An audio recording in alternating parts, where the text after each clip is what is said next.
ಸೂಜಿ ದಿವ್ಯವಾಣಿ, ವಿದ್ಯೆಯಿಂದ ಮಾತ್ರ ಸಾಧ್ಯ ನಾಡ ಪ್ರಗತಿಯು, ಬದ್ಧವಿರುವುದು ಇದಕ್ಕೆ ಮುಕ್ತ ಜ್ಞಾನವಾಣಿ. ಪ್ರಿಯ ವಿದ್ಯಾರ್ಥಿಗಳೇ, ಈ ದಿನದ ಕಾರ್ಯಕ್ರಮದಲ್ಲಿ ಭಾರತೀಯ ಸಿನಿಮಾದ ಪ್ರಮುಖ ಶೈಲಿಗಳ ಬಗ್ಗೆ ತಿಳಿದುಕೊಳ್ಳೋಣ. ಬಹುದೀರ್ಘ ಕಾಲದವರೆಗೆ ನಡೆದ ಅನೇಕ ಆವಿಷ್ಕಾರಗಳು ಸಿನಿಮಾ ನಿರ್ಮಾಣದ ಸಾಧ್ಯತೆಯನ್ನ ಮಾನವ ಜನಾಂಗದ ಮುಂದೆ ಇಟ್ಟದ್ದು ಅತ್ಯಂತ ರೋಚಕ ಕತೆ ಎನ್ನಬಹುದು. ಪ್ರಸ್ತುತದಲ್ಲಿ ಚಿತ್ರ ನಿರ್ಮಾಣ ದೇಶದ ದೊಡ್ಡ ಉದ್ಯಮಗಳಲ್ಲಿ ಒಂದಾಗಿ ಬೆಳೆದು ನಿಂತಿದ್ದು, ಲಕ್ಷಾಂತರ ಮಂದಿ ಪ್ರತಿ ವರ್ಷ 800ಕ್ಕೂ ಹೆಚ್ಚಿನ ಚಿತ್ರಗಳನ್ನು ತಯಾರಿಸಲು ದುಡಿಯುತ್ತಿದ್ದಾರೆ. 20ನೇ ಶತಮಾನದ ಪೂರ್ವಾರ್ಧದಲ್ಲಿ ಸಿನಿಮಾ ಜನರ ಕಲ್ಪನೆಯನ್ನ, ಭಾವನೆಗಳನ್ನು ಹಿಡಿದಿಟ್ಟಷ್ಟು ಇನ್ಯಾವುದೇ ಮಾಧ್ಯಮ ಪ್ರಭಾವ ಬೀರಲು ಸಾಧ್ಯವಾಗಲಿಲ್ಲ. ಸಿನಿಮಾ ನಿರ್ಮಾಣ ನಿಮಗೆ ತಿಳಿದಂತೆ ನಿರಂತರವಾದ ಆದರೆ ನಿರ್ದಿಷ್ಟವಾದ ತಾಂತ್ರಿಕ ಆವಿಷ್ಕಾರಗಳ ಫಲಿತಾಂಶ. ಕೇವಲ ಮಾನವ ಮಾತ್ರ ಸಿನಿಮಾ ನೋಡಿ ಖುಷಿಪಡುತ್ತಾನೆ ಎನ್ನುವುದು ಅದ್ಭುತ. ಕ್ಷೇತ್ರದಲ್ಲಿ ದುಡಿದ ಅನೇಕ ನಿರ್ದೇಶಕರು ಹಾಗೂ ಕಲಾವಿದರು ಈ ಮಾಧ್ಯಮದ ಬೆಳವಣಿಗೆಗೆ ತಮ್ಮದೇ ರೀತಿಯಲ್ಲಿ ಕಾಣಿಕೆ ಸಲ್ಲಿಸಿದ್ದಾರೆ ಎನ್ನಬಹುದು. ಅತ್ಯಂತ ದೊಡ್ಡ ವೀಕ್ಷಕ ಸಮೂಹ ಹಾಗೂ ತಕ್ಷಣದ ಲಾಭ ಹಾಗೂ ಮನರಂಜನೆ ಸಿನಿಮಾ ಸಾಮಾಜಿಕ ಜೀವನದ ಒಂದು ಅವಿಭಾಜ್ಯ ಅಂಗವಾಗಿ ನೆಲೆ ನಿಲ್ಲಲು ಕಾರಣವಾಯಿತು. ಪ್ರಾರಂಭದಲ್ಲಿ ಸಿನಿಮಾ ದೇಶದ ವಿವಿಧೆಡೆಗಳಲ್ಲಿ ಪ್ರದರ್ಶಿಸಲಾಗ್ತಾ ಇದ್ದ ಚಲನಶೀಲ ಚಿತ್ರಗಳ ಕಿರು ಸರಣಿಗಳಾಗಿದ್ದವು. ಮುಂಬೈ ಹಾಗೂ ಕಲ್ಕತ್ತಾ ನಗರಗಳು ಈ ಪ್ರದರ್ಶನಗಳಿಗೆ ಹೆಸರುವಾಸಿಯಾಗಿದ್ದವು. ಹೊಸತನದಿಂದ ಕೂಡಿದ್ದ ಸಿನಿಮಾ ಆ ಕಾಲದಲ್ಲಿ ಅಪಾರ ಜನಸಮೂಹವನ್ನ ಆಕರ್ಷಿಸಿತ್ತು. ಮುಂಬೈನ ವ್ಯಾಟ್ಸನ್ ಹೋಟೆಲ್ನಲ್ಲಿ ಅಂತಹ ಪ್ರದರ್ಶನವೊಂದನ್ನು ವೀಕ್ಷಿಸಿದ ಎಚ್.ಎಸ್. ಭಟ್ವಾಡೇಕರ್ ಎಂಬ ಛಾಯಾಚಿತ್ರ ಗ್ರಾಹಕ ಚಲನಚಿತ್ರ ಕ್ಯಾಮೆರಾವೊಂದನ್ನು ಖರೀದಿಸಿ ಮೊದಲಿಗೆ ಕುಸ್ತಿ ಪಂದ್ಯವೊಂದನ್ನು ಚಿತ್ರೀಕರಿಸಿದ್ದನು. ಪ್ರಾರಂಭದ ದಿನಗಳಲ್ಲಿ ಭಾರತದಲ್ಲಿ ಚಿತ್ರೀಕರಿಸಲ್ಪಟ್ಟ ಎಲ್ಲಾ ಚಿತ್ರಗಳು ಕೆಲ ಉತ್ಸಾಹಿ ಛಾಯಾಗ್ರಾಹಕರು ತೆಗೆದ ಮೂಕಿ ಕಿರುಚಿತ್ರಗಳಾಗಿದ್ದವು. ದೇಶದೆಲ್ಲೆಡೆ ಇವುಗಳನ್ನು ಪ್ರದರ್ಶಿಸಲಾಗ್ತಾ ಇತ್ತು. ಮೂಕಿ ಯುಗದ ಸಿನಿಮಾ ತಯಾರಿಕೆಯ ಮುಂಚೂಣಿಯಲ್ಲಿದ್ದವರೆಂದರೆ ಮುಂಬೈನ ಮುದ್ರಕ Dada Saheb Phalke. Life of Christ ಚಿತ್ರದಿಂದ ಪ್ರೇರಿತರಾದ ಫಾಲ್ಕೆ ಶ್ರೀಕೃಷ್ಣನ ಕುರಿತಾದ ಚಿತ್ರವೊಂದನ್ನು ನಿರ್ಮಿಸಬಯಸಿದರು. ಆದರೆ ಹಣಕಾಸಿನ ತೊಂದರೆಯಿಂದಾಗಿ ಈ ಯೋಜನೆ ಕೈಗೂಡಲಿಲ್ಲ. ಫಾಲ್ಕೆ ಎದುರಿಸಿದ ಇನ್ನೊಂದು ಸಮಸ್ಯೆ ಎಂದರೆ ಸ್ತ್ರೀ ಪಾತ್ರಗಳನ್ನು ನಿರ್ವಹಿಸಲು ನಟಿಯರ ಕೊರತೆ. ಪ್ರಾರಂಭದ ದಿನಗಳಲ್ಲಿ ಸಿನಿಮಾದಲ್ಲಿ ನಟಿಸಲು ಮುಂದೆ ಬರೆದಿದ್ದ ಮಹಿಳೆಯರ ಬದಲಾಗಿ ಪುರುಷರೇ ಸ್ತ್ರೀ ಪಾತ್ರಗಳನ್ನು ಸಹ ನಿರ್ವಹಿಸ್ತಾ ಇದ್ರು. ಸ್ಥಳೀಯತೆಯನ್ನು ಮೈಗೂಡಿಸಿಕೊಂಡಿದ್ದ ಮತ್ತು ಫಾಲ್ಕೆ ತಯಾರಿಸಿದ ಭಾರತದ ಮೊಟ್ಟ ಮೊದಲ ಕಥಾಚಿತ್ರ ರಾಜಾ ಹರಿಶ್ಚಂದ್ರ ತೆರೆ ಕಂಡಾಗ ಜನ ಬೆಕ್ಕಸಬೆರಗಾಗಿದ್ರು. ಫಾಲ್ಕೆ ತಮ್ಮ ಸಿನಿಮಾ ಜೀವನದಲ್ಲಿ 100ಕ್ಕೂ ಹೆಚ್ಚು ಪೂರ್ಣ ಪ್ರಮಾಣದ ಕಥಾಚಿತ್ರಗಳು ಹಾಗೂ ಕಿರುಚಿತ್ರಗಳನ್ನು ನಿರ್ಮಿಸಿದ್ದಾರೆ. ಆ ಯುಗದ ಸಾಮಾಜಿಕ ಸ್ಥಿತಿಗತಿಗೆ, ಮನೋಗತಿಗೆ ಅನುಸಾರವಾಗಿ ಚಿತ್ರಗಳ ಹೆಸರೇ ಸೂಚಿಸುವಂತೆ ಎಲ್ಲಾ ಚಿತ್ರಗಳು ಪೌರಾಣಿಕ ವಸ್ತು ವಿಷಯಗಳನ್ನು ಹೊಂದಿದ್ದು ಜನರನ್ನ ಆಕರ್ಷಿಸ್ತಾ ಇದ್ವು. ಅಂತಹ ಚಿತ್ರಗಳಲ್ಲಿ ಪ್ರಮುಖವಾದವುಗಳೆಂದರೆ ಸಾವಿತ್ರಿ, ಲಂಕಾದಹನ, ಶ್ರೀಕೃಷ್ಣ ಜನ್ಮ, ಭಸ್ಮಾಸುರ ಮೋಹಿನಿ ಮುಂತಾದವುಗಳು. 1920 ಹಾಗೂ 30ರ ದಶಕಗಳಲ್ಲಿ ಸಾಮಾಜಿಕ ಹಾಗೂ ವಿಡಂಬನಾತ್ಮಕ ಕಥೆಗಳಿದ್ದ ಚಿತ್ರಗಳ ಪ್ರವೇಶವಾಯಿತು. ಬದಲಾದ ಪರಿಸ್ಥಿತಿಗಳಲ್ಲಿ ನಿಧಾನವಾಗಿ ಸಿನಿಮಾ ಉದ್ಯಮಕ್ಕೆ ಮಹಿಳೆಯರು ಕಾಲಿಟ್ಟರು. ಮೂಕಿ ಯುಗದಲ್ಲಿ ಭಾರತದಲ್ಲಿ ತಯಾರಿಸಲಾದ ಚಿತ್ರಗಳ ಸಂಖ್ಯೆ ಬಹಳ ಕಡಿಮೆ. ಒಂದು ಅಂದಾಜಿನ ಪ್ರಕಾರ ಈ ಸಂಖ್ಯೆ 1,000ಕ್ಕಿಂತ ಸ್ವಲ್ಪ ಹೆಚ್ಚಾಗಿತ್ತು. ಆದರೆ ದುರ್ದೈವವೆಂದರೆ ಆ ಯುಗದ ಬಹಳಷ್ಟು ಚಿತ್ರಗಳು ಈಗ ಲಭ್ಯವಿಲ್ಲ. ಮೂಕಿ ಯುಗದಲ್ಲಿ ಕಂಡುಬರುತ್ತಿದ್ದ ಗಮನಾರ್ಹ ಶೈಲಿ ಎಂದರೆ ವಿಶೇಷ ಪರಿಣಾಮಗಳ ಬಳಕೆ. ದಾದಾ ಸಾಹೇಬ್ ಫಾಲ್ಕೆ ಇವುಗಳನ್ನು ಕರಗತ ಮಾಡಿಕೊಂಡಿದ್ದರು. ಸಿನಿಮಾ ಮಾಧ್ಯಮದ ತಾಂತ್ರಿಕತೆ ಪಾಶ್ಚಿಮಾತ್ಯ ದೇಶದಿಂದ ಎರವಲು ಪಡೆದುದಾಗಿದ್ದರೂ ಸಹ ಚಿತ್ರ ನಿರ್ಮಾಣದಲ್ಲಿ ಕೆಲ ಪಾಶ್ಚಿಮಾತ್ಯ ಪ್ರಭಾವಗಳನ್ನು ಕಾಣಬಹುದಾಗಿತ್ತು. ಆದರೆ ವಸ್ತು ವಿಷಯಗಳು ಬಹುಮಟ್ಟಿಗೆ ಸ್ಥಳೀಯತೆಯನ್ನು ಉಳಿಸಿಕೊಂಡಿದ್ದುವು. ಸಾಮಾಜಿಕ ಕಥಾವಸ್ತುಗಳು ನಿಧಾನವಾಗಿ ಪೌರಾಣಿಕ ವಸ್ತು ವಿಷಯಗಳನ್ನು ಸ್ಥಳಾಂತರಿಸಿದವು. ಪ್ರಾರಂಭದ ವರ್ಷಗಳಲ್ಲಿ ನಟನಾ ವೃತ್ತಿಗೆ ಸಾಮಾಜಿಕ ಗುರುತಿಸುವಿಕೆ ಇಲ್ಲದಿದ್ದರಿಂದ ಅನೇಕ ಮಹಿಳೆಯರು ಇಲ್ಲಿ ಕೆಲಸ ಮಾಡಲು ಹಿಂದೇಟಾಗ್ತಾ ಇದ್ರು. ಟಾಕಿ ಯುಗದ ಪ್ರಾರಂಭ 1929ರಲ್ಲಾಯಿತು. ಭಾರತದ ಮೊಟ್ಟ ಮೊದಲ ಟಾಕಿ ಆದಿಶೇಷ್ ಇರಾನಿ ನಿರ್ಮಿಸಿದ ಆಲಂ ಆರಾ 1931ರಲ್ಲಿ ತೆರೆಕಂಡು ಭಾರತೀಯ ಸಿನಿಮಾ ಇತಿಹಾಸದಲ್ಲಿ ಒಂದು ಪ್ರಮುಖ ಮೈಲುಗಲ್ಲಾಗಿ ಗುರುತಿಸಲ್ಪಡ್ತಾ ಇದೆ. ಈ ಚಿತ್ರದೊಂದಿಗೆ ಸಿನಿಮಾ ಸಂಗೀತ ಸಹ ತನ್ನ ಮೊದಲ ಹೆಜ್ಜೆಯನ್ನ ಇರಿಸಿತು. ಈ ಚಿತ್ರದೊಂದಿಗೆ ಕಾಲಿಟ್ಟ ನೃತ್ಯ ಹಾಗೂ ಹಾಡಿನ ಸನ್ನಿವೇಶಗಳು ಭಾರತೀಯ ಸಿನಿಮಾದ ಅವಿಭಾಜ್ಯ ಅಂಗವಾಗಿ ಇಂದಿಗೂ ಉಳಿದುಕೊಂಡಿವೆ. ಆಸೆ ಬರುಕರು ಸೇರಿದಂತೆ ಅನೇಕರು ಸಿನಿಮಾ ಕ್ಷೇತ್ರಕ್ಕೆ ಕಾಲಿಟ್ಟರು. ಲಾಭ ತರುವ ಉದ್ಯಮವಾಗಿ ಸಿನಿಮಾ ಗುರುತಿಸಿಕೊಂಡದ್ದರಿಂದ ಭಾರಿ ಬಂಡವಾಳ ಹರಿದು ಬಂತು. ಉದ್ಯಮವಾಗಿ ಪರಿವರ್ತಿತವಾದ ಮೇಲೆ ಸಿನಿಮಾ ನಿರ್ಮಾಣಕ್ಕೆ ಪೂರಕವಾದ ದೊಡ್ಡ ಸ್ಟುಡಿಯೋಗಳು ನಿರ್ಮಿಸಲ್ಪಟ್ಟವು. ಮುಂಬೈ, ಕಲ್ಕತ್ತಾ ಹಾಗೂ ಮದ್ರಾಸ್ನಂತಹ ದೊಡ್ಡ ನಗರಗಳಲ್ಲಿ ಅನೇಕ ಸ್ಟುಡಿಯೋಗಳು, ಚಿತ್ರ ನಿರ್ಮಾಣ ಸಂಸ್ಥೆಗಳು ಸ್ಥಾಪಿಸಲ್ಪಟ್ಟವು. Prabhat film company, modern theatres, Bombay ಟಾಕೀಸ್ನಂತಹ ಅನೇಕ ಸಂಸ್ಥೆಗಳು ನಿಯಮಿತವಾಗಿ ಚಿತ್ರ ನಿರ್ಮಾಣದಲ್ಲಿ ತೊಡಗಿಕೊಂಡವು. ಆ ದಿನಗಳಲ್ಲಿ ಈಗಿನಂತೆ ಗುತ್ತಿಗೆ ಆಧಾರದ ಮೇಲೆ ಕೆಲಸ ಮಾಡುವ ಪ್ರವೃತ್ತಿ ಇರಲಿಲ್ಲ. ಎಲ್ಲ ನಟ ನಟಿಯರು, ಕಾರ್ಮಿಕರು ತಿಂಗಳ ಸಂಬಳದ ಆಧಾರದ ಮೇಲೆ ದುಡಿತಾ ಇದ್ರು. ವಿ ಶಾಂತಾರಾಮ್ ಅವರ ಪ್ರಭಾತ್ ಫಿಲ್ಮ್ ಕಂಪನಿ ಅಯೋಧ್ಯಾಚ ರಾಜ, ಸಂತ ತುಕಾರಾಮ್, ಅಮರ್ ಜ್ಯೋತಿ, ದುನಿಯಾ ನಾಮಾನೆ, ಆದ್ಮಿಯಂತಹ ಪ್ರಮುಖ ಚಿತ್ರಗಳನ್ನು ನಿರ್ಮಿಸಿತು. ಸ್ವತಃ ಶಾಂತಾರಾಮ್ ಚಿತ್ರ ನಿರ್ದೇಶನ ಮಾಡ್ತಾ ಇದ್ರು. 1935ರಲ್ಲಿ ಸ್ಥಾಪಿಸಲ್ಪಟ್ಟ ಬಾಂಬೆ ಟಾಕೀಸ್ ಕೂಡ ಹಲವಾರು ಸ್ಮರಣೀಯ ಚಿತ್ರಗಳನ್ನು ನಿರ್ಮಿಸಿತು. ವಾಡಿಯಾ ಸಹೋದರರು ತಮ್ಮ ವಾಡಿಯಾ ಮೂವಿಟೋನ್ ಮೂಲಕ ಸುಮಾರು 130 ಚಿತ್ರಗಳನ್ನು ನಿರ್ಮಿಸಿದರು. ಬಹುತೇಕ ಚಿತ್ರಕಥೆಗಳನ್ನು ವಾಡಿಯಾ ಸಹೋದರರೇ ಬರಿತಾ ಇದ್ರು. ಸ್ವಾತಂತ್ರ್ಯ ಪೂರ್ವ ಸಿನಿಮಾಗಳಲ್ಲಿ ಸಾಮಾಜಿಕ ವಸ್ತು ವಿಷಯಗಳು, ಜಾನಪದ ಕಥೆಗಳು ಮತ್ತು ಸಾಹಸಭರಿತ ಕಥಾನಕಗಳು ಹೆಚ್ಚಾಗಿದ್ವು. ಹಿಮಾಂಶು ರಾಯ್ ನೇತೃತ್ವದ ಬಾಂಬೆ ಟಾಕೀಸ್ ಪ್ರಭಾತ್ ಸ್ಟುಡಿಯೋಸ್ನಷ್ಟೇ ಹೆಸರುವಾಸಿಯಾಗಿದ್ದು, ಅನೇಕ ಜನಪ್ರಿಯ ಪೌರಾಣಿಕ ಹಾಗೂ ಸಾಮಾಜಿಕ ಸಿನಿಮಾಗಳನ್ನು ನಿರ್ಮಿಸಿತು. ಕಲ್ಕತ್ತಾದಲ್ಲಿ ನ್ಯೂ ಥಿಯೇಟರ್ ಕಂಪನಿ ಸಿನಿಮಾ ನಿರ್ಮಾಣದ ಮುಂಚೂಣಿಯಲ್ಲಿತ್ತು. ಸೇಲಂ, ಕೊಯಮತ್ತೂರು ಹಾಗೂ ಮೈಸೂರುಗಳಂತಹ ಪ್ರಾದೇಶಿಕ ನಗರಗಳಲ್ಲಿಯೂ ಕೂಡ ಸ್ಟುಡಿಯೋಗಳು ಸ್ಥಾಪಿಸಲ್ಪಟ್ಟು ಅನೇಕ ಚಿತ್ರಗಳು ನಿರ್ಮಿಸಲ್ಪಟ್ಟವು. ಮೈಸೂರಿನ ನವಜ್ಯೋತಿ ಸ್ಟುಡಿಯೋ ಕನ್ನಡ ಹಾಗೂ ಇತರ ದಕ್ಷಿಣ ಭಾರತದ ಭಾಷೆಗಳಲ್ಲಿ ಚಿತ್ರ ನಿರ್ಮಿಸ್ತಾ ಇತ್ತು. ನ್ಯೂ ಥಿಯೇಟರ್ ಕಂಪನಿಯ BN ಸರ್ಕಾರ್ ಹಾಗೂ ಧೀರನ್ ಗಂಗುಲಿ ಚಂಡಿದಾಸ್, ದೇವದಾಸ್ ಮತ್ತು ಮುಕ್ತಿಯಂತಹ ಕುತೂಹಲಕಾರಿ ಹಾಗೂ ಆಸಕ್ತಿದಾಯಕ ಚಿತ್ರಗಳನ್ನು ತೆಗೆದರು. ಇದು ಪದೇ ಪದೇ ತೆಗೆಯಲ್ಪಟ್ಟ ದೇವದಾಸ್ ಸರಣಿಯ ಮೊದಲ ಚಿತ್ರವಾಯಿತು. ನಂತರ KC ಬರುವ ತಮ್ಮ ದೇವದಾಸನ್ನ ಹಿಂದಿ ಹಾಗೂ ಬಂಗಾಳಿ ಭಾಷೆಗಳೆರಡರಲ್ಲಿಯೂ ನಿರ್ಮಿಸಿದರು.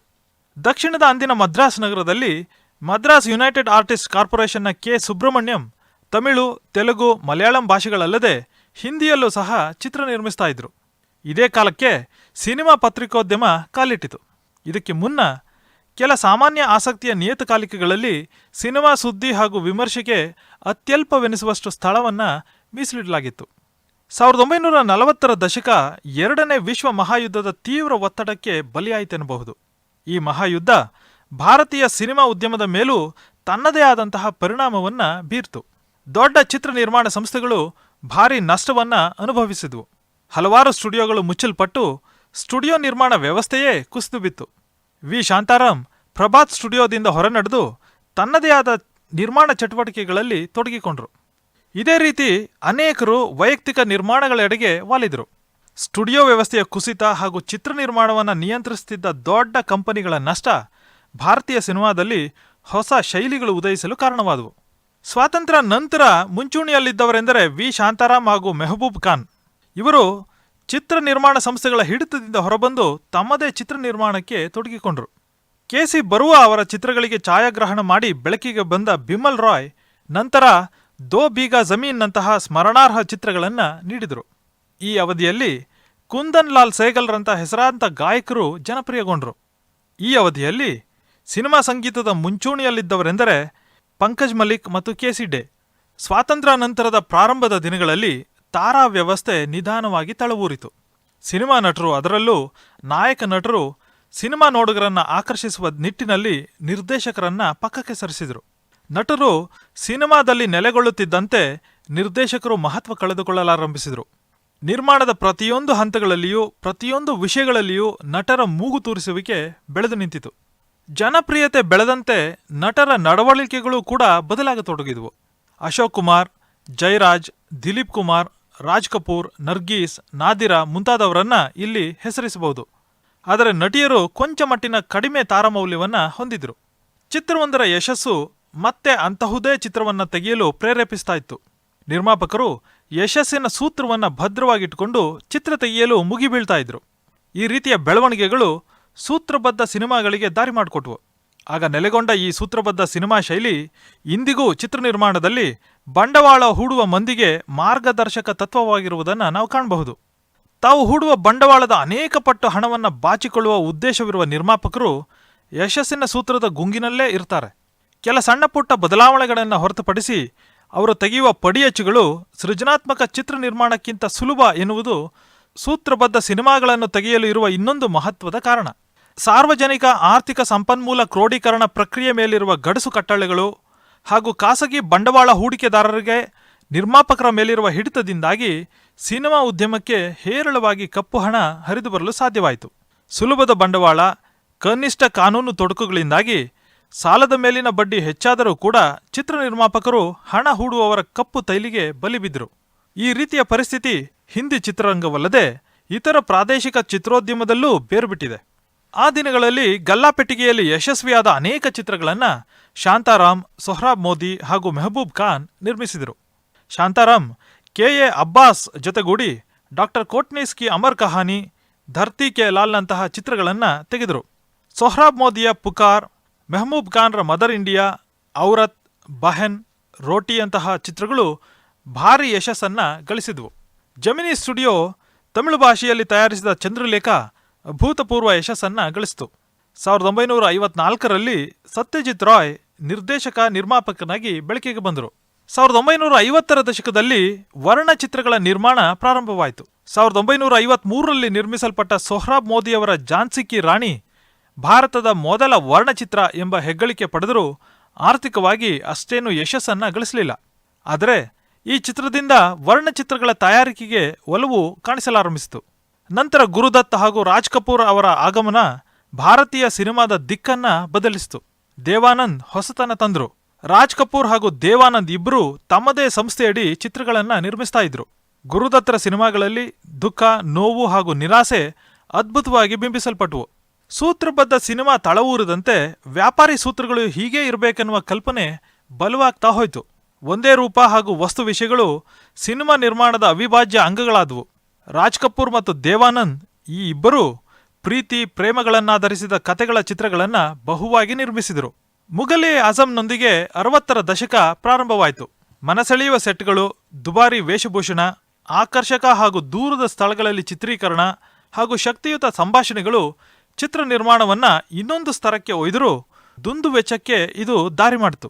ವಿದೇಶಗಳಲ್ಲಿ ಚಿತ್ರೀಕರಣ, ಸಿನಿಮಾ ಸಂಗೀತಕ್ಕೆ ವಿದೇಶಿ ಪರಿಕರಗಳ ಬಳಕೆ ಹೆಚ್ಚಾಯಿತು. ಅದೇ ರೀತಿ ಇಬ್ಬರು ಪುರುಷರು ಹಾಗೂ ಒಬ್ಬ ಮಹಿಳೆಯ ತ್ರಿಕೋನ ಪ್ರೇಮ ಕಥೆಗಳು ಮತ್ತೊಂದು ಸೂತ್ರವನ್ನ ಕಲ್ಪಿಸಿದವು.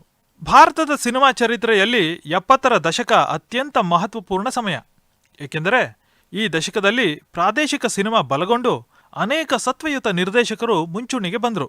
ಬಂಗಾಳದಲ್ಲಿ ಸತ್ಯಜಿತ್ ರಾಯ್, ರಿತ್ವಿಕ್ ಘಟಕ್, ಮೃಣಾಲ್ ಸೇನ್ ಮತ್ತಿತರರಿಂದ ಪ್ರಾರಂಭವಾದ ಈ ಬೆಳವಣಿಗೆ ದಕ್ಷಿಣ ಭಾರತದಲ್ಲಿ ತನ್ನ ಪ್ರಭಾವವನ್ನು ಬೀರ್ತು.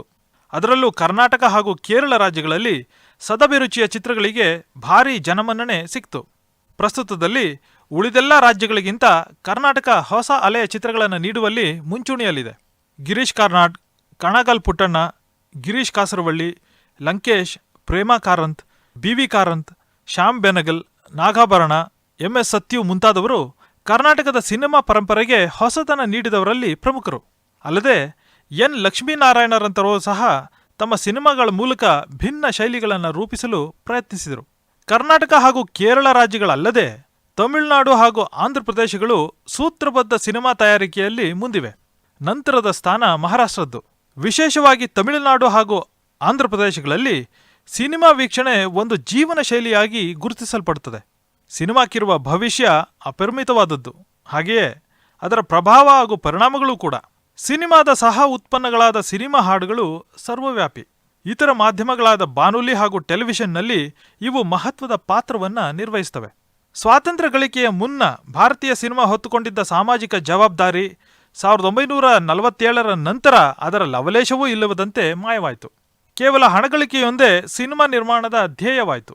ನಂತರ ತಯಾರಾದ ಯಾವುದೇ ಮುಖ್ಯವಾಹಿನಿಯ ಸಿನಿಮಾಗಳಲ್ಲಿ ಸಾಮಾಜಿಕ ಕಳಕಳಿಯ ಯಾವುದೇ ವಸ್ತು ವಿಷಯಗಳು ಸಂಪೂರ್ಣವಾಗಿ ಪ್ರತಿಫಲಿಸಲ್ಪಡದಿರುವುದು ದುರದೃಷ್ಟಕರ. ಕೆಲವೊಮ್ಮೆ ಇಂತಹ ಗಂಭೀರ ವಿಚಾರವನ್ನ ಅಳವಡಿಸಿಕೊಂಡಾಗಲೂ ಸಿನಿಮಾ ತನ್ನ ಎಂದಿನ ಹಾಡು, ನೃತ್ಯ ಹಾಗೂ ನಾಟಕೀಯತೆ ಅಂಶಗಳಿಂದಾಗಿ ಇಡಿಯಾಗಿ ಅವಾಸ್ತವತೆಯ ಹಾಗೂ ಸರಳೀಕೃತ ಉತ್ಪನ್ನವಾಗಿ ಮಾರ್ಪಡ್ತಾ ಇದೆ. ಒಂದರ್ಥದಲ್ಲಿ ನೋಡುಗರ ಅಭಿರುಚಿ ಹಾಗೂ ಆಯ್ಕೆಗಳು ಸೀಮಿತಗೊಳ್ತವೆ. ಇದರ ಫಲಿತಾಂಶವಾಗಿ ಹೆಚ್ಚಿನ ಮೌಲ್ಯಗಳನ್ನು ಪ್ರಚುರಪಡಿಸಿದ ಸಿನಿಮಾಗಳು ಜನಪ್ರಿಯವಾಗ್ತಾ ಇದ್ದಾವೆ. ಈ ಕಾರಣಕ್ಕಾಗಿಯೇ ಒಳ್ಳೆಯ ಸಿನಿಮಾ ಒಳ್ಳೆಯ ವಿಮರ್ಶೆ ಹಾಗೂ ಬೆಂಬಲ ಗಳಿಸಿದರೂ ಕೂಡ ಗಲಾಪೆಟ್ಟಿಗೆಯಲ್ಲಿ ಅವು ದಯನೀಯವಾಗಿ ಸೋಲ್ತವೆ. ಇದಕ್ಕೆ ಅತ್ಯುತ್ತಮ ಉದಾಹರಣೆ ಎಂದರೆ ಎಂ.ಎಸ್. ಸತ್ಯು ನಿರ್ಮಿಸಿದ ಗರಂ ಹವಾ. ತಮಿಳು ಹಾಗೂ ತೆಲುಗು ಚಿತ್ರಗಳು ಇಡೀ ಸಿನಿಮಾ ಉದ್ಯಮವನ್ನೇ ಅಲುಗಾಡಿಸಬಲ್ಲ, ಹತೋಟಿಯಲ್ಲಿಟ್ಟುಕೊಳ್ಳ ಬಯಸುವ ತಾರೆಗಳ ಸೃಷ್ಟಿಸುವಲ್ಲಿ ಹೆಸರುವಾಸಿ. ಕೆಲವೊಮ್ಮೆ ಸಾಮಾಜಿಕ ನಡವಳಿಕೆಯ ಮಾದರಿಗಳಾಗಿಯೂ ಕೂಡ ಇವರನ್ನ ಅನುಕರಿಸಲಾಗ್ತದೆ. ಈ ನಾಯಕ ನಟರು ಸಿನಿಮಾ ನಿರ್ಮಾಣದ ಹಿಂದಿರುವ ಕಪ್ಪು ಹಣವನ್ನು ನಿಯಂತ್ರಿಸುವ ಹೂಡಿಕೆದಾರನ ಕೆಲ ತೋರಿಕೆ ಮಾತ್ರದ ಮೌಲ್ಯಗಳನ್ನು ಪ್ರತಿನಿಧಿಸುತ್ತಾರೆಂಬುದನ್ನು ನೋಡುಗರು ಮರೆಯಲೇಬಾರದು. ಜನಪ್ರಿಯ ಸಿನಿಮಾ ಹಾಗೂ ಮುಖ್ಯವಾಹಿನಿಯ ಸಿನಿಮಾ ಇಂದು ಕಪ್ಪು ಹಣದ ಕಾರ್ಯಸ್ಥಾನವಾಗಿ ಮಾರ್ಪಟ್ಟಿದೆ. ಹಣ ಒದಗಿಸುವ ಕಾಯಕದಲ್ಲಿರುವ ಬಹುತೇಕ ಎಲ್ಲರೂ ಸಾಂಸ್ಕೃತಿಕವಾಗಿ ನಗಣ್ಯರು ಎಂಬುದಾಗಿ ಟೀಕಿಸಲಾಗ್ತಾ ಇದೆ. ಸಿನಿಮಾ ಮಂದಿಯ ಹಾಗೂ ಹಣ ಹೂಡುವವರ ಮೂಢನಂಬಿಕೆಗಳು, ಪೂರ್ವಾಗ್ರಹಗಳು, ಅಸಮಾನತೆಗಳು ಹಾಗೂ ಏಕತಾನತೆಯಂತಹ ಅಂಶಗಳನ್ನು ಪಸರಿಸುವ ಸಾಧನಗಳಾಗಿ ಇಂದು ಚಿತ್ರಗಳು ನಿರ್ಮಾಣಗೊಳ್ತಾ ಇದ್ದಾವೆ. ನೀತಿ ನಿಯಮಗಳು ಕೂಡ ಬಹುಸಂಖ್ಯೆಯ ಮೌಲ್ಯವನ್ನಾಧರಿಸಿದ ವ್ಯವಸ್ಥೆಯ ದೃಷ್ಟಿಕೋನದಿಂದ ನೋಡಲಾಗ್ತಾ ಇದೆ. ಅನೇಕ ವಿಮರ್ಶಕರು ಹಾಗೂ ಟೀಕಾಕಾರರು ಸಿನಿಮಾಗಳಲ್ಲಿ ಮಹಿಳೆಯರನ್ನ ಬಿಂಬಿಸುವ ರೀತಿಗೆ ತೀವ್ರ ಪ್ರತಿರೋಧವನ್ನ ಓಡ್ತಾ ಇದ್ದಾರೆ. ಆದರೂ ಬಹುತೇಕ ಎಲ್ಲ ಚಿತ್ರಗಳಲ್ಲಿ ಸ್ತ್ರೀ ಪಾತ್ರಗಳು ದೈಹಿಕವಾಗಿ ಹಾಗೂ ಮಾನಸಿಕವಾಗಿ ಹಿಂಸೆಯನ್ನು ಅನುಭವಿಸುವುದಕ್ಕಾಗಿಯೇ ಇರುವಂತೆ ಬಿಂಬಿಸಲಾಗ್ತಾ ಇದೆ. ಮಹಿಳೆ ಅಶಕ್ತಳು, ಸುಲಭವಾಗಿ ಶರಣಾಗುವವಳು ಎಂಬಂತೆ ಚಿತ್ರಿಸಲಾಗ್ತಾ ಇದೆ. ಆಗಾಗ ಮಹಿಳೆ ಶಿಕ್ಷಿತ, ಸಬಲ ಹಾಗೂ ಯಾವ ಶಕ್ತಿಗೂ ಹೆದರದ ಪಾತ್ರದಲ್ಲಿ ಬಿಂಬಿಸಲ್ಪಡುವುದು ಕೇವಲ ಆ ಪಾತ್ರದ ನಟಿ ಆ ಚಿತ್ರ ತಯಾರಿಸಿದ ನಿರ್ಮಾಪಕನ ಹೆಂಡತಿಯಾಗಿದ್ದಾಗ ಅಥವಾ ನಿರ್ಮಾಪಕನ ಹಿತಾಸಕ್ತಿಗೆ ಬಲಿಯಾಗಿದ್ದಾಗ ಮಾತ್ರ ಎನ್ನುವುದು ವಾಸ್ತವ. ಜಾಮೀನ್ದಾರಿ ಮನೋವೃತ್ತಿಯಿಂದಾಗಿ ಭಾರತೀಯ ಸಿನಿಮಾಗಳಲ್ಲಿ ಸ್ತ್ರೀ ಪಾತ್ರಗಳು ಸೊರಗುತ್ತಿವೆ ಎಂಬುದು ಕಟು ಸತ್ಯ. ಭಾರತೀಯ ಸಿನಿಮಾದ ಇನ್ನೊಂದು ಅಚ್ಚುಮೆಚ್ಚಿನ ವಿಷಯವೆಂದರೆ ಸೇಡು. ಇಲ್ಲಿ ಅತ್ಯಂತ ಶಕ್ತಿಶಾಲಿ ಸೂಪರ್ ಹೀರೋ ಎಂದು ಬಿಂಬಿಸಲ್ಪಡುವ ನಾಯಕ ನೆಲದ ಕಾನೂನುಗಳನ್ನು ಲೆಕ್ಕಿಸದೆ ಅವುಗಳನ್ನು ಕೈಗೆ ತೆಗೆದುಕೊಂಡು ಒಬ್ಬೊಂಟಿಯಾಗಿ 10 ಕಳ್ಳರನ್ನ ಸದೆಬಡಿಯುವುದು ಸಾಮಾನ್ಯ. ಅಂತಹ ಪಾತ್ರದಲ್ಲಿ ಆತ ಜನಸಾಮಾನ್ಯರ ಪರವಾಗಿರುವಂತೆ, ಶ್ರೀಮಂತರನ್ನ ವಿರೋಧಿಸುವಂತೆ ಚಿತ್ರಿಸಲಾಗ್ತದೆ. ಗುರಿ ತಲುಪಿಸಲು ಹಿಂಸೆ ಅಗತ್ಯ ಎಂಬುದನ್ನ ಅವಿರತವಾಗಿ ಈಗ ಬಿಂಬಿಸಲಾಗ್ತಾ ಇದೆ. ಇಂತಹ ಸಂದರ್ಭಗಳು ಜನರ ಭಾವನೆಗಳನ್ನ ಸ್ವಲ್ಪ ಮಟ್ಟಿಗೆ ಕೆರಳಿಸಿ ಚಪ್ಪಾಳೆ ಗಿಟ್ಟಿಸಿದರೂ ಕೂಡ ಸಾಮಾಜಿಕ ತತ್ವಗಳು ಹಾಗೂ ಅವುಗಳ ಫಲಿತಾಂಶಗಳಾದ ಒಟ್ಟಾರೆ ಸಾಮಾಜಿಕ ಕಾರ್ಯನೀತಿ ಹಾಗೂ ಚಟುವಟಿಕೆಗಳನ್ನು ಒಬ್ಬ ಸೂಪರ್ ಹೀರೋ ಪಾತ್ರ ಸ್ಥಾನಪಲ್ಲಟಗೊಳಿಸುತ್ತದೆ ಎನ್ನುವುದನ್ನ ನಾವು ಮರಿಬಾರದು. ಇದರಿಂದ ಸರ್ಕಾರ ಅಥವಾ ಇನ್ಯಾವುದೇ ಸಂಘಟಿತ ಶಕ್ತಿ ನ್ಯಾಯ ದೊರಕಿಸಲು ಸಾಧ್ಯವಿಲ್ಲ ಎನ್ನುವಂತಹ ತೀರ್ಮಾನಕ್ಕೆ ಜನರು ಬರಬಾರದು. ಅದಕ್ಕೆ ಅತಿಮಾನವ ವ್ಯಕ್ತಿತ್ವವೇ ಬೇಕು ಎನ್ನುವ ಭಾವನೆ ನೋಡುಗನಲ್ಲಿ ಬಿತ್ತಲ್ಪಡುತ್ತದೆ. ಪಾತ್ರಗಳನ್ನು ಬಿಂಬಿಸುವಾಗ ಪ್ರಜಾಪ್ರಭುತ್ವದ ತತ್ವಗಳ ಆಧಾರದ ಮೇಲೆ ಅಳವಡಿಸಿಕೊಳ್ಳಲಾದ ಕಾನೂನು ಹಾಗೂ ಸಂವಿಧಾನಾತ್ಮಕ ವ್ಯವಸ್ಥೆಗೆ ಸಿನಿಮಾ ಯಾವ ರೀತಿಯ ಗೌರವವನ್ನೂ ನೀಡುವುದಿಲ್ಲ. ಪ್ರೀತಿ ಪ್ರೇಮ ಭರಿತ 60ರ ದಶಕ ಮುದ್ದು ಮುಖದ ನಟ ನಟಿಯರಿಗೆ ದಾರಿ ಮಾಡಿಕೊಟ್ಟಿತು. 70ರ ದಶಕದ ನಾಯಕ ಪಾತ್ರಗಳಿಗೆ ಹೋಲಿಸಿದಾಗ ಇಲ್ಲಿ ನಾಯಕನಿಗೆ ಕಾನೂನಿನ ಮೇಲೆ ನಂಬಿಕೆ, ಗೌರವ ಇರ್ತಾ ಇತ್ತು ಮತ್ತು ವೈಯಕ್ತಿಕವಾಗಿ ಆತ ಗುಣವಂತನಾಗಿರ್ತಾ ಇದ್ದ. ನೆಹರು ನಂತರದ ಯುಗ 70ರ ದಶಕ ಬಹುತಾರ ಚಿತ್ರಗಳ ಹೊಸ ಪ್ರವೃತ್ತಿಗೆ ದಾರಿ ಮಾಡಿತು. ಅದೇ ರೀತಿ ನೋಡುಗರನ್ನ ಸಮೂಹ ಹಾಗೂ ಕೌಟುಂಬಿಕ ನೋಡುಗರು ಎನ್ನುವ ಹೊಸ ವ್ಯಾಖ್ಯಾನದೊಂದಿಗೆ ಪ್ರತ್ಯೇಕವಾಗಿ 80ರ ದಶಕದಲ್ಲೂ ಇವು ಗುರುತಿಸಲ್ಪಡಲು ಪ್ರಾರಂಭಿಸಿದವು. ಸ್ವಾತಂತ್ರ್ಯ ನಂತರದ ದಶಕಗಳು ಕೊಳ್ಳೆ ಹೊಡೆಯುವ ಸಂಸ್ಕೃತಿಯನ್ನ ಸಿನಿಮಾ ರಂಗಕ್ಕೆ ತೆರೆದಿವೆ ವಿನಃ ಬೇರೇನೂ ಇಲ್ಲ. ಅತ್ಯಂತ ಕೆಳಸ್ತರದ ಶಿಕ್ಷಣ ಮಟ್ಟ, ಅನಕ್ಷರಸ್ತೆ, ಭ್ರಷ್ಟ ಹಾಗೂ ಶಿಥಿಲ ರಾಜಕೀಯ ವ್ಯವಸ್ಥೆ, ಐಷಾರಾಮಿ ಜೀವನ ಹಾಗೂ ಹಣ ಗಳಿಸಲು ಇರುವ ವಾಮ ಮಾರ್ಗಗಳಿಗೆ ಸಿನಿಮಾ ವ್ಯವಸ್ಥೆಯ ಕಪ್ಪು ಹಣ ಕೀಲಿ ಎಣ್ಣೆಯಂತೆ ವರ್ತಿಸ್ತಾ ಇದೆ. ಶಿಥಿಲಗೊಂಡ ಸಾಮಾಜಿಕ ಹಾಗೂ ರಾಜಕೀಯ ವ್ಯವಸ್ಥೆಗೆ ಯಾವುದೇ ಒಂದು ತತ್ವ ಆಧಾರಿತವಾಗಿಲ್ಲ. ಸಿನಿಮಾ ಮಂದಿ ಮಾಡುವ ಕಾರ್ಯಗಳೆಲ್ಲವೂ ಮಾನವ ಸಹಜ ನಡವಳಿಕೆಗಳೆಂದು ನೀವು ಅಂದುಕೊಳ್ಳಬಹುದು. ಕಮ್ಯುನಿಸ್ಟರು ಅಥವಾ ಬಂಡವಾಳಶಾಹಿಗಳು ಹೋಲಿಸಿಕೊಳ್ಳುವಂತೆ ನಾವು ಕೂಡ ಸ್ವಾತಂತ್ರ್ಯ ಪೂರ್ವದ ಕೆಲ ವರ್ಷಗಳಲ್ಲಿದ್ದ ಪರಿಸ್ಥಿತಿಗೆ ಹೋಲಿಸಿಕೊಳ್ತೇವೆ. ಶಿಕ್ಷಿತ ನಗರ ಪ್ರದೇಶದ ಜನ ಪ್ರಸ್ತುತವನ್ನ ಹೀಗೆ ಹೋಲಿಸುವ ಪ್ರಕ್ರಿಯೆಯಲ್ಲಿ ಶತಶತಮಾನಗಳಿಂದ ತುಳಿತಕ್ಕೊಳಗಾದ ಹಾಗೂ ನಿರ್ಲಕ್ಷಿಸಲ್ಪಟ್ಟ ಜನರನ್ನ ಸುಲಭವಾಗಿ ಮರೀತಾರೆ. ಪ್ರಪಂಚದೆಲ್ಲೆಡೆ ಕ್ರಾಂತಿಗಳು ತಮ್ಮ ಒಗ್ಗಟ್ಟಿಗೆ, ಸಹಕಾರಕ್ಕೆ, ತ್ಯಾಗಕ್ಕೆ, ಪರಿಶ್ರಮಕ್ಕೆ ಹೆಸರುವಾಸಿಯಾದಂತೆ ಕ್ರಾಂತಿಯ ನಂತರದ ದಿನಗಳು ಭ್ರಷ್ಟಾಚಾರಕ್ಕೆ ಹೆಸರುವಾಸಿಯಾಗಿವೆ. ಇಂದು ಸಿನಿಮಾ ಕ್ಷೇತ್ರದಲ್ಲಿ ಭೂಗತ ದೊರೆಗಳ ಅಪ್ಪಣೆ ಇಲ್ಲದೆ ಪ್ರಮುಖ ನಿರ್ಧಾರಗಳಾವೂ ಆಗುವುದಿಲ್ಲ. ಸರ್ಕಾರಕ್ಕೆ ತಿಳಿದಿದ್ದರೂ ಕೂಡ ಸುಮ್ಮನಿರುವುದು ಮಾಧ್ಯಮದ ದಮನಕ್ಕೆ ಅವಕಾಶವಿತ್ತಂತೆ. ಅಲ್ಪ ವೆಚ್ಚದ ಸದಭಿರುಚಿಯ ಸಿನಿಮಾ ತಯಾರಿಕೆಗೆ ಅನುವಾಗುವಂತೆ ಫಿಲ್ಮ್ ಫೈನಾನ್ಸ್ ಕಾರ್ಪೊರೇಷನ್ ಅನ್ನು ಸ್ಥಾಪಿಸಲಾಯಿತು. ಮೃಣಾಲ್ ಸೇನ್ರ ಭುವನ್ ಶೋಮ್, MS ಸತ್ಯು ಅವರ ಗರಂ ಹವಾ, ಬಾಸು ಚಟರ್ಜಿ ಅವರ ಸಾರಾ ಆಕಾಶ್, ಸಾಯಿ ಪರಾಂಜ್ಪೆ ಅವರ ಚಶ್ಮೆ ಬದ್ದೂರ್, ಸ್ಪರ್ಶ್ ಮುಂತಾದ ಕಲಾತ್ಮಕ ಚಿತ್ರಗಳು ಅಗತ್ಯ ಹಣಕಾಸಿನ ನೆರವನ್ನ ಈ ಸಂಸ್ಥೆಯಿಂದ ಪಡೆದುಕೊಂಡವು. ನಂತರ ರಾಷ್ಟ್ರೀಯ ಸಿನಿಮಾ ಅಭಿವೃದ್ಧಿ ನಿಗಮವಾಗಿ ಅಂದರೆ NFDC ಆಗಿ ಮಾರ್ಪಾಡಾದ ಈ ಸಂಸ್ಥೆಯಿಂದ ಆಕ್ರೋಶ್ ನಿರ್ಮಿಸಲು ಗೋವಿಂದ್ ನಿಹಲಾನಿ, ಭವಾನಿ ಭಾವೈ ನಿರ್ಮಿಸಲು ಕೇತನ್ ಮೆಹ್ತಾ, ಆಲ್ಬರ್ಟ್ ಪಿಂಟೋಕು ಗುಸ್ಸಾ ಕ್ಯೂ ಆತಾ ಹೈ ನಿರ್ಮಿಸಲು ಸಯೀದ್ ಮಿರ್ಜಾ ಹಣಕಾಸಿನ ನೆರವನ್ನ ಪಡೆದುಕೊಂಡ್ರು. ಅಪರ್ಣಾ ಸೇನ್ರ 36 ಚೌರಂಗಿ ಲೇನ್ ಸಹ ಇಲ್ಲಿಂದ ನೆರವು ಪಡೆದ ಚಿತ್ರವಾಗಿತ್ತು. NFDCಯಿಂದ ನೆರವು ಪಡೆದ ರಿಚರ್ಡ್ ಆಂಟನ್ಬರೋ ಅವರ ಗಾಂಧಿ ಅದ್ಭುತವೆನಿಸುವ 8 ಆಸ್ಕರ್ಗಳನ್ನು ಪಡೆದು ಸಂಸ್ಥೆಗೆ ಭಾರೀ ಲಾಭವನ್ನ ತಂದುಕೊಡ್ತು. ಭಾರತದಲ್ಲಿ ಸಿನಿಮಾ ಸಹಕಾರ ಮಂಡಲಗಳ ಚಳುವಳಿ ಸರ್ಕಾರದ ಒತ್ತಾಸೆಯಿಂದ ಒಂದು ನಿರ್ದಿಷ್ಟ ರೂಪವನ್ನ ಪಡೆಯಿತು. ಇದರ ಫಲವಾಗಿ ಇಂದು ಅನೇಕ ರಾಜ್ಯ ಸರ್ಕಾರಗಳು ಗುಣಮಟ್ಟದ ಹಾಗೂ ಸದಭಿರುಚಿಯ ಚಿತ್ರಗಳಿಗೆ ತೆರಿಗೆ ವಿನಾಯಿತಿ ಹಾಗೂ ಸಬ್ಸಿಡಿಯನ್ನ ನೀಡ್ತಾ ಇದ್ದಾವೆ. ಕರ್ನಾಟಕ, ಕೇರಳ, ಗುಜರಾತ್ ಹಾಗೂ ಆಂಧ್ರಪ್ರದೇಶ ಸರ್ಕಾರಗಳು ಇಂತಹ ಯೋಜನೆಯನ್ನ ಕಾರ್ಯಗತಗೊಳಿಸಿವೆಯಾದರೂ ರಾಜಕಾರಣ, ಸ್ವಜನ ಪಕ್ಷಪಾತ ಉದ್ದೇಶವನ್ನ ತಿಳಿಗೊಳಿಸ್ತಾ ಇದೆ. ಕೆಲ ದಶಕಗಳಿಂದ ಚರ್ಚಾಸ್ಪದವಾಗಿಯೇ ಉಳಿದುಕೊಂಡು ಬಂದಿರುವ ವಿಷಯವೆಂದರೆ ದೇಶದ ಕೆಲ ಋಣಾತ್ಮಕ ಛಾಯೆ ಹಾಗೂ ವ್ಯಕ್ತಿ ವಿಷಯಗಳನ್ನ ಸಿನಿಮಾಗಳು ನಿರಂತರವಾಗಿ ಬಿಂಬಿಸ್ತಾ ಇರೋದು. ಇಂತಹ ಬಹಳಷ್ಟು ಚಿತ್ರಗಳ ವಿವಿಧ ಪ್ರಶಸ್ತಿ ಪುರಸ್ಕಾರಗಳನ್ನು ಗಳಿಸಿದರೂ ಕೂಡ ವಿದ್ವಾಂಸರು ಇಂತಹ ಚಿತ್ರಗಳು ಮಾರಕ ಹಾಗೂ ದೇಶದ ನಿಜವಾದ ಆಗುಹೋಗುಗಳನ್ನ, ಸಮಸ್ಯೆ ಪರಿಹಾರಗಳನ್ನ, ಅಭಿವೃದ್ಧಿಗಳನ್ನ ಪ್ರತಿನಿಧಿಸುವುದಿಲ್ಲ ಎಂದು ವಾದಿಸ್ತಾರೆ. ಆದರೆ ಕೇವಲ ದೇಶದ ಧನಾತ್ಮಕ ಅಂಶಗಳನ್ನು ಮಾತ್ರ ಸಿನಿಮಾ ಬಿಂಬಿಸಬೇಕೆನ್ನುವ ವಾದ ನಿರ್ದೇಶಕನ ಸೃಜನಾತ್ಮಕ ಸ್ವಾತಂತ್ರ್ಯಕ್ಕೆ ತೀವ್ರ ಧಕ್ಕೆ ತರುತ್ತದೆ. ವಾಸ್ತವದ ಚಿತ್ರಣವನ್ನ ತಡೆಹಿಡಿಯುವುದು ಸಾಧುವಲ್ಲ ಮತ್ತು ಅದು ಅವೈಜ್ಞಾನಿಕ ಕೂಡ. 1980ರ ದಶಕ ಹಾಗೂ 90ರ ದಶಕಗಳು ಹೊಸ ಪೀಳಿಗೆಯ ನಿರ್ಮಾಪಕರು, ನಟರು ಹಾಗೂ ನಿರ್ದೇಶಕರ ಆಗಮನದೊಂದಿಗೆ ಹೊಸ ಶೈಲಿಗಳನ್ನು ಸಹ ಹುಟ್ಟುಹಾಕಲು ಕಾರಣವಾದವು. ಹೊಸಬರಲ್ಲಿ ಬಹುತೇಕರು ಹಿಂದಿನ ತಲೆಮಾರಿನ ಸಿನಿಮಾ ಮಂದಿಯ ಮಕ್ಕಳಾಗಿದ್ರು. 80ರ ದಶಕ ಅನೇಕ ನಾಯಕ ನಟರು ಹಾಗೂ ನಿರ್ದೇಶಕರನ್ನ ಬರಮಾಡಿಕೊಂಡರೂ ಸಹ ಕೇವಲ ಬೆರಳೆಣಿಕೆಯಷ್ಟು ಜನ ಮಾತ್ರ ಕ್ಷೇತ್ರದಲ್ಲಿ ಉಳಿದುಕೊಂಡ್ರು. ಈ ದಶಕದಲ್ಲಿ ಬಾಲಿವುಡ್ ಹಾಗೂ ಪ್ರಾದೇಶಿಕ ಸಿನಿಮಾಗಳ ನಡುವೆ ವಲಸೆ ಹೋಗುವುದು ಸಾಮಾನ್ಯವಾಯಿತು. ಮುಂಬೈನಲ್ಲಿ ವಿಫಲರಾದ ಅನೇಕರು ಇತರ ಭಾಷೆಗಳಲ್ಲಿ ನೆಲೆ ಕಂಡ್ರು. ನಾಯಕ ನಟರು ಖಳರಾಗಿ ಕಾಣಿಸಿಕೊಳ್ಳುವ ಹೊಸ ಶೈಲಿ ಪ್ರಾರಂಭವಾಯಿತು. ಹಾಗೆಯೇ ವಿದೇಶದಲ್ಲಿ ಚಿತ್ರೀಕರಿಸುವ ಚಟುವಟಿಕೆಗಳು ಜಾಸ್ತಿಯಾದವು. 80ರ ಹಾಗೂ 90ರ ದಶಕಗಳಲ್ಲಿ ಮಧುರವೆನಿಸಿದ ಚಿತ್ರಸಂಗೀತ ಪಾಶ್ಚಾತ್ಯ ಹಾಗೂ ವಿದ್ಯುನ್ಮಾನ ಪರಿಕರಗಳೊಂದಿಗೆ ಗಡಚಿಕ್ಕುವ ಶಬ್ದಮೇಳವಾಗಿ ಪರಿವರ್ತನೆಗೊಂಡುವು. ಹೊಸ ವಿಧಾನದಲ್ಲಿ ಹಿಂಸೆಯ ವೈಭವೀಕರಣ ಹಾಗೂ ಅಶ್ಲೀಲತೆ ಎಲ್ಲೆ ಮೀರಿತು. 20 ವರ್ಷಗಳ ಹಿಂದೆ ಕಂಡು ಕೇಳರಿದಿದ್ದ ಮೊತ್ತದ ಬಂಡವಾಳವನ್ನ ಈಗ ಸಿನಿಮಾ ಹಾಡುಗಳ ಚಿತ್ರೀಕರಣಕ್ಕೆ ಹೂಡಲಾಗ್ತಾ ಇದೆ. ಸಂಗೀತದ ಹಕ್ಕುಗಳು ಸಿನಿಮಾ ನಿರ್ಮಾಣಗೊಳ್ಳುವ ಮೊದಲೇ ಮಾರಾಟವಾಗ್ತಾ ಇದ್ದಾವೆ.